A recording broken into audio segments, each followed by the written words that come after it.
something I'm very interested in it. Ever since I was a kid, as you know, not many people know this, but I was a KB chairman. Oh. I ran for office at 16 years old when I was 16 years old. Which part of the city was this? Lorega, San Miguel. Okay. Because my father was assigned there as a policeman. Did you win? Yeah. I think I've never lost an election.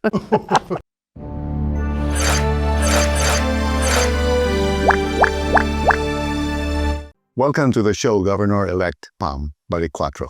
Thank May I you. call you Pam? Certainly, by all means. You've called me that before, so nothing's changed. That's great. Okay, Pam, it's been over 30 days now since you got that overwhelming, miraculous election, defeating what some people thought would be an unbeatable foe. Over the last few days, you've been the center of attention, not only in Cebu, but nationally. You've appeared in the national television, interviewed by Karen Davila, Pinky Webb, and you've met the senators. Yeah. And you've met everybody who needs to be met. And I remember when you first were asked how you felt right after your election, you said overwhelmed. So let me ask you now, after that period has elapsed, how do you feel now? It's like an impossible dream. You know that song, right? You just said unbeatable foe. So everything is like an impossible dream. It makes me happy when I see people celebrating my victory. But as far as I'm concerned, it's more like responsibility. So I don't really have the time to celebrate yet and be happy. I'm just taking it a day at a time. Yeah, I could imagine you're taking over a province, one of the oldest in the whole country, with a population of 3.4 million people. In terms of municipalities, 44 municipalities, with over 1,000 barangays, and a provincial board that's composed of 20 members, none of whom is affiliated with your party and your elections. So I'm sure the burden of responsibility is there. But let me ask you, you were born in Cebu City, but you grew up in Panimungahan, which is an hour and 30 minutes away. What is it in your childhood that you think has prepared you for this role today? I come from a family of kind people and service-oriented. I come from a family of academics, teachers actually. As you've known, one of my relatives is Dr. Professor Nimenzo, the former president of UP, who just passed away last year. So I come from a family of academics, and they're just simple people also. And your father was a retired policeman. Yes, he's also a very simple people. So that's something that I've learned from my ancestors and my family. Yeah, looking back at your father, what was the biggest lesson that you've learned from him? Being in service, servicing the community. He was a policeman, not an easy job. What was it that you learned the best from him? Courage. Yeah. You see, as a policeman, and he was fighting criminals, drug lords and everything, hoodlums. So that's something I learned from him. You have to have courage. And that is also one quality of leadership that is forgotten. Well, you took up political science at the University of San Carlos, and that's where you finished. And then later on, you took up law, which you did not finish because you were hired by Cathay Pacific and you worked in Hong Kong, based in Hong Kong, for 20 years. Why did you pick on political science as a course? That's something I'm very interested in it. Ever since I was a kid, as you know, not many people know this, but I was a KB chairman. Oh. I ran for office at 16 years old when I was 16 years old. Which part of the city was this? Lorega, San Miguel. Okay. Because my father was assigned there as a policeman. Did you win? Yeah. I think I've never lost an election. That was the only one. So now is the second time. Yeah. Well, I was in school also in San Carlos. I ran for the student government. So you've been attracted to service all these years. Yes. Why? It has something to do with my grandparents, the way I was raised, because I see them always sharing and giving to people, even if they don't have much, but they always share. So, and I also went to school in Colegio de la Inmaculada Concepcion, and that's something that I've learned there. The Vincentian spirit. It's about service, it's about giving, it's about sharing. So I think that's part of my life. So you actually joined Cathay Pacific before you finished your law. Tell us about that, because being a flight attendant and a purser, which is supervising a group of attendants, is not an easy job. The orientation, the mindset, the attraction for service, and patience These are things that are so important to being in that kind of job. Tell us, what was it like, and what has it prepared you for to this day? During the time, I don't know if you're aware of this, but during the time, it was the most coveted job in Cebu. It was. Thousands of girls apply for it, and only few are. How old were you then when you got hired? I was in my 20s, middle 20s. I think I was 26 when I joined Cathay Pacific. Already a mother? Yeah, I had a 5-year-old daughter. Okay, so tell us, what was it like? It was one part of my life. I was courageous because at the time all the single ladies wants a job. I had a daughter. I was a single mom. That's something that I felt I achieved during that age, among how many thousands of applicants I get accepted. So that's why I left my studies so I can work abroad. And I need to support my daughter also at that time. So. And you stayed for 20 years? Yeah, over 20 years. What are the takeaways on that job? It helped me a lot, Bunny. First and foremost, it's not easy being a flight attendant because every year you have to take annual emergency exam. You have to jump the queue, for evacuation, and we have to take examination. We have to be first aiders. So every year we have to qualify and get our license. But service-wise, it helped me a lot in dealing with people. So all kinds, right? Yes. It makes me flexible now. It's easy for me to get along and to talk to people, like small talks, because that's something I've been doing for the longest time. And I think the best takeaway is the service. The orientation. The orientation, the mindset of customers, right? Exactly. Is that something that you would be really talking about and doing a lot more in the province of Cebu? Yeah, I think it's going to be my life in the next 3 years because I always look at leadership, a service, and responsibility. So that's why people were asking me, are you happy now that you won? I said, I don't have time to be happy. I'm so engrossed in my responsibility right now and how I am going to prepare myself. Okay, let me go back to my first question. Are you still overwhelmed because you're taking over the province, which is pretty challenging, I'm sure, to say the least? Many of us are running small companies and we get sometimes overwhelmed and we get pressured. So how do you feel today, right now? Are you still overwhelmed or not anymore? Not as much as when I first won, because now I've met people and I know there will be a lot of people helping me, not only here in Cebu, but national government also. So I know I get a lot of support, especially the people on the ground, the people who made me win. So I've seen their support and commitment to me. So it's better now than it was. Okay, that's good. For sure, so many people want you to succeed because your success would be the success of the province of Cebu and your constituents. Let's talk about your first 100 days, Pam. People always talk about this.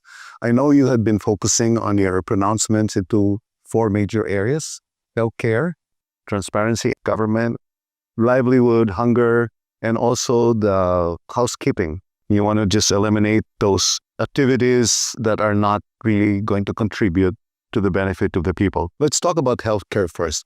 How do you describe the state of the healthcare in the province today in specific terms? I know there are 5 major hospitals here, and I think I heard you one time that you want to add more hospital during your term. So let's talk about the current state of healthcare and how do you describe it in specific terms? In one word, Bunny, mismanaged.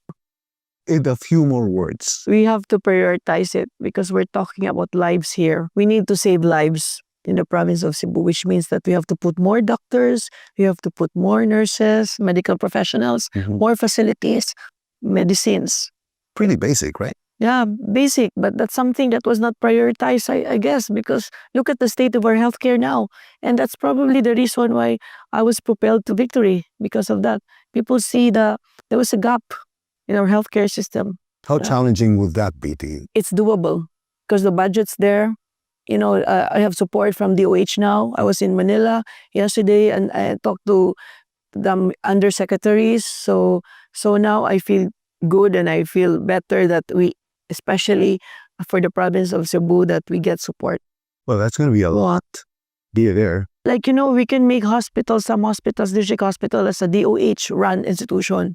So we just need a legislation from the Congress and Senate. They will be the one to run it. So which means they put personnels there, they put medications there, facilities. So that makes life easier for the LGU. Is that something that you want to do really straight on in the first 100 days? Healthcare, that's something that we need to do. we need to do. We're thinking of Karkar, making it into a DOH-run hospital. So I have to ask the Congresswoman Rhea to help me with the legislation. So we have to start it in the first 100 days. But as we promised, we allocate funds for each district hospitals, at least 10 million. That's great. Well, 10 million isn't really that big when you have initially like 6 billion pesos right now in the province. You talked about doing some mobile clinics. How would that work? It's already in the talks. I think we get 2 donations already for mobile clinics. So there are some parts of the province, but it's very hard to reach, and people would have difficulty and had no means to go down. So yeah, that's something that would be going around and suri-suri in the province. Well, you're so lucky, Pam, because your daughter, Nikki, is a doctor and her specialty is public health.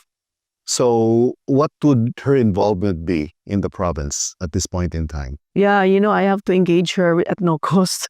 Definitely. Yeah, because her specialty is, as you've mentioned, public health, and she's been trained in the best institutions like Hopkins School of Medicine and Mount Sinai School of Medicine. So she has the right background for it. She'll be advising. She'll be advising our healthcare, and she'll be setting up the policies and processes. So often, what's your thinking like? That's something we can do. We can do a lot in the next 100 days and then the rest of my term.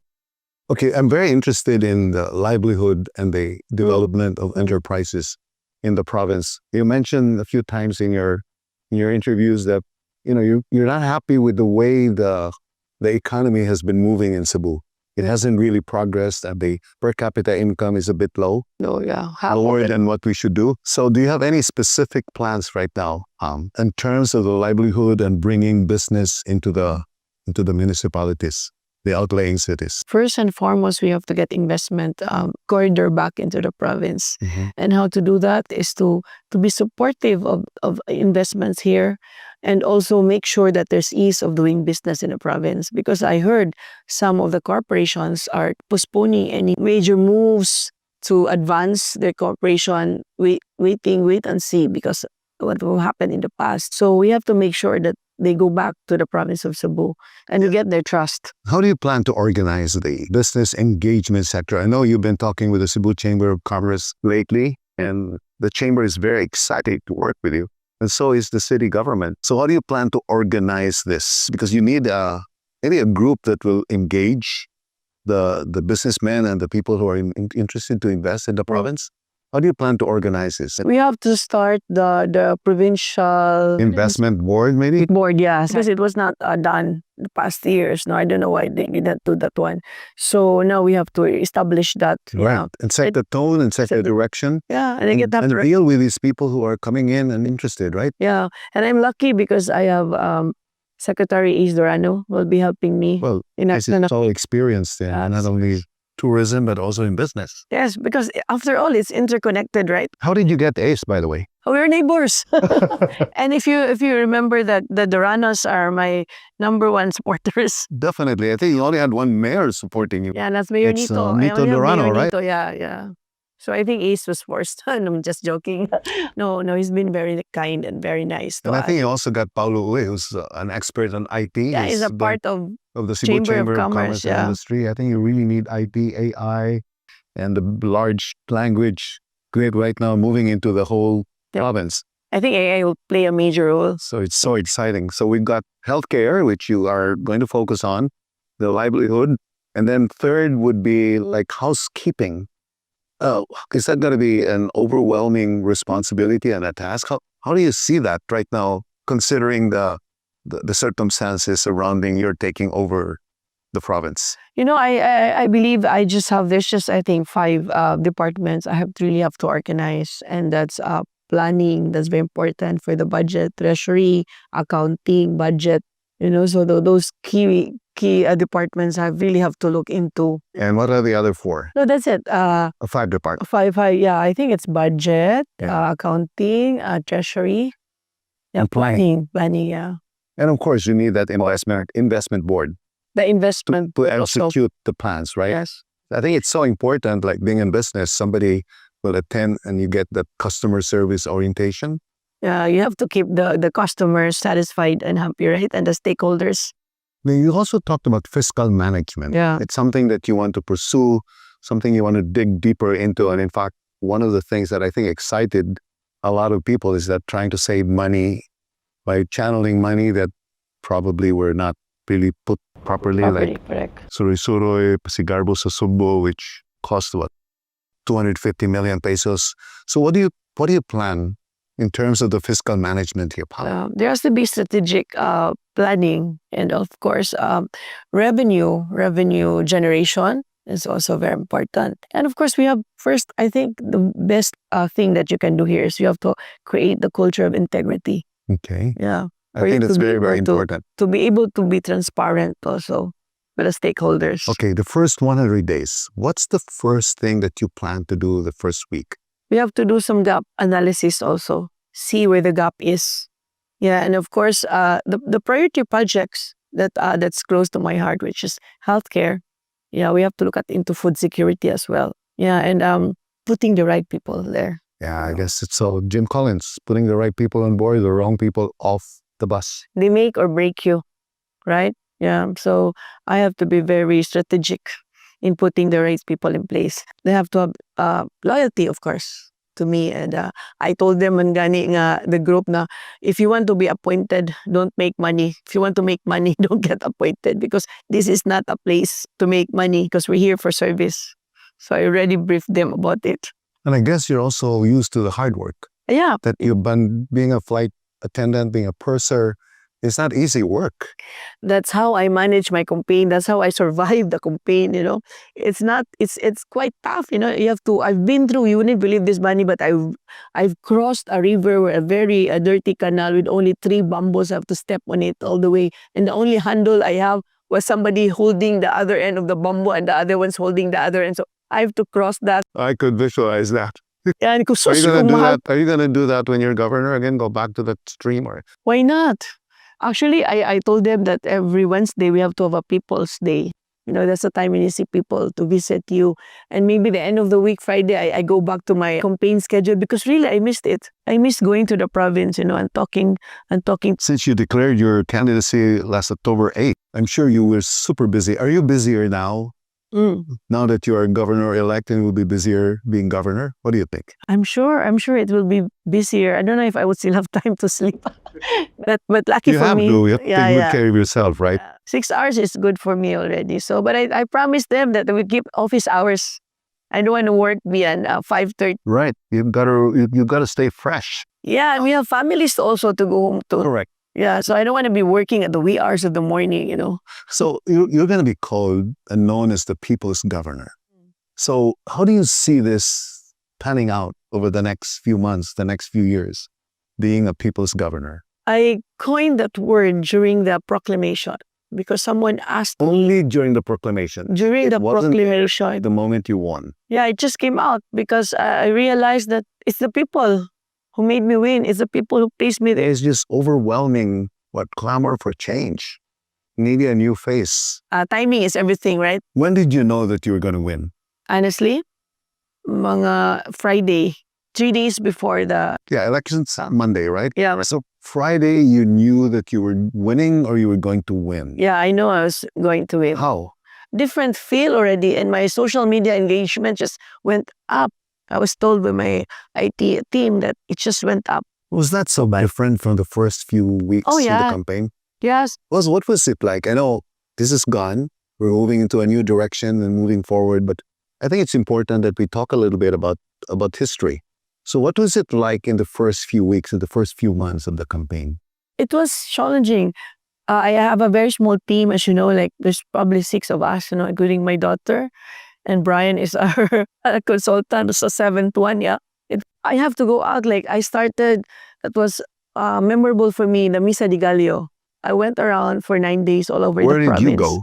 I started in my hometown in Pinamungahay. I went Toledo, I went Barili, I went Boal. Where else did I go? So they didn't even know you there? Who's this person? They don't know me. I have to introduce myself. Hi, I'm Pam. You know, I'm running for governor. You know, I went around and introduced myself. So what happened was you just saw the development and the gradual change. The gradual change. How gradual was it? Was it like gradual, or was it like there was a point when it just sort of tilted? It was very gradual. And then it really peaked when during the impeachment. Oh, yeah. When they started, that's when they started to notice me. And then PRD was... So you noticed that shift? Why? Yeah. Why did it happen, you think? Did you just pick on the right horse to ride on? It was what's in my heart. I know. It was, but you picked on right, yeah, right? yeah, Because yeah. you could have picked on the other side. Yeah, I see your point. So you think it was a big factor that you went with Duterte's in a way? Yeah, I've always been a Duterte supporter. It's the beginning. Yeah, I think it's divine intervention or something like that. Because so the big shift, the big tilting point was when Sara was with the impeachment. Started there, and of course when former President Duterte was sent to The Hague. Did you notice it quickly, the overwhelming difference? Yes, because that time when it happened, when he was taken to The Hague, we were having a meeting for a solidarity mass for Sara. Yeah. It was, I think, I went to Hague on Wednesday, so we were planning a meeting for the Saturday's mass, and then all of a sudden, every one of us, we went to... So I cannot take it anymore. We were meeting. I cannot concentrate. I was so bothered with what happened. So we went to Plaza Independencia and hold a prayer rally there. So, were there a lot of people or quite few? Not so many, just a few people. No, what did you pray about? We just prayed the rosary and hope that he'll be safe. He'll be brought back to us. So we were just there. We were just lighting candles. We were crying actually. Actually, I was really in tears because during that time we already found out 7 p.m. and it was taken out already. So, and we were in the middle of our prayers, so everybody was crying and meat just started to arrive. So we're starting to get attention, but it was not intention. I never intended to ride on what was going on. It was just out of my heart that I went there and said, this cannot be, Maybe this is what you call fate, right? So from there on, what happened? Did you notice a big shift already in terms of your acceptance, your being known? Started to notice me, and then the brother of my opponent started to attack me in social media. So people were listening to him and said, who could this girl? She's attacking, So they went to my Facebook. Make you become more popular. So that's what people are telling me. Yeah. So they went to my FB page and they said, oh, maybe she's not bad. Oh, she's a Duterte supporter, and then something's happened to Duterte now. So that's how I got the attention of the majority. But prior to that, did you ever think that you'll win? Honestly, no. So why did you run? It was just, I want to get the message across. That was the goal. I said, winning will be a bonus. I just want to get the message across that we're having problems with our healthcare system here in Cebu. So Rowena Burden has been mentioned a lot about you. I know Rowena, we're good friends too. So I'm sure you always said that a big influence in your life and while you ran was because of her. Tell us about her a little bit more. She's like a big sister to me. She's always been my defender because it was me who started the 2023 Bardugalan.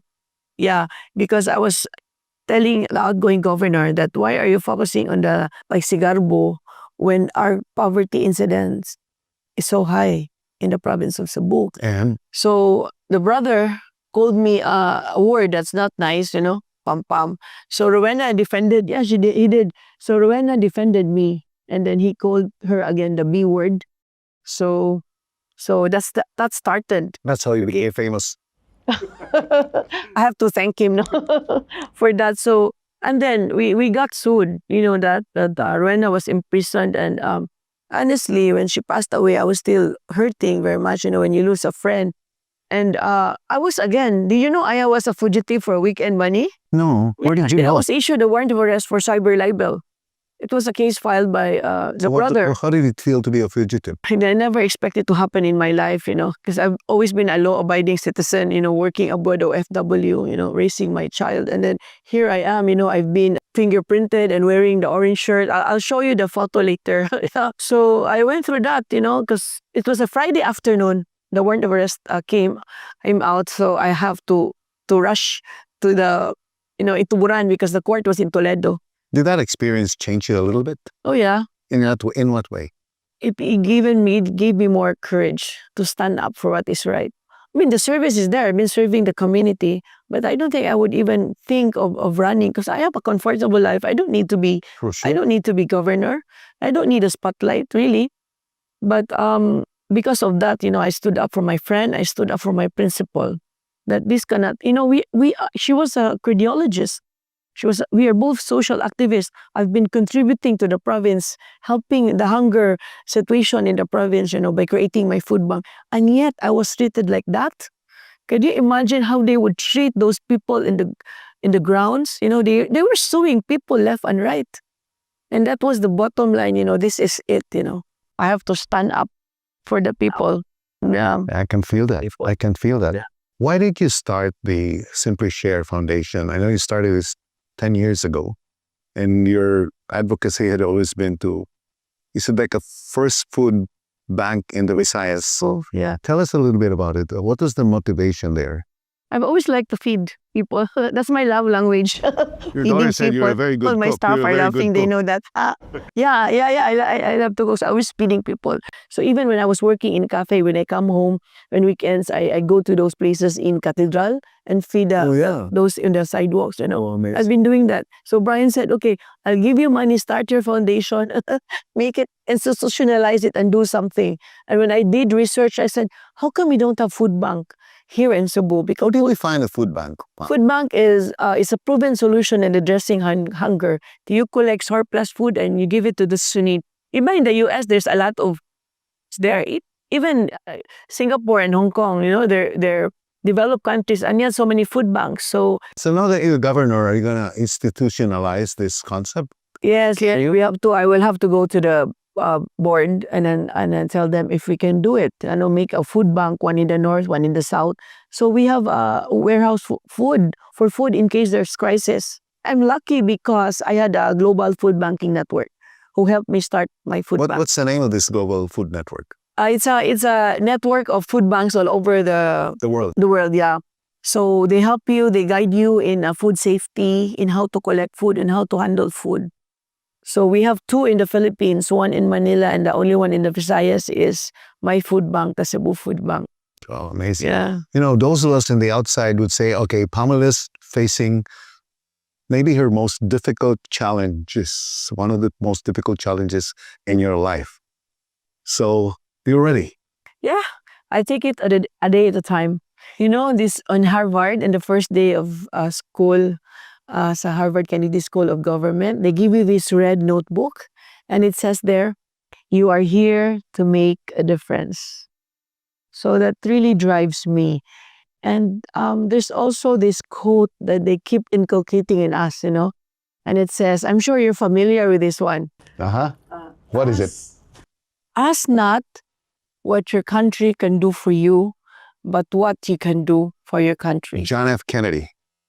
Yes. Yeah. We can end this by you delivering a message to the Cebuanos. What would that be, Pao?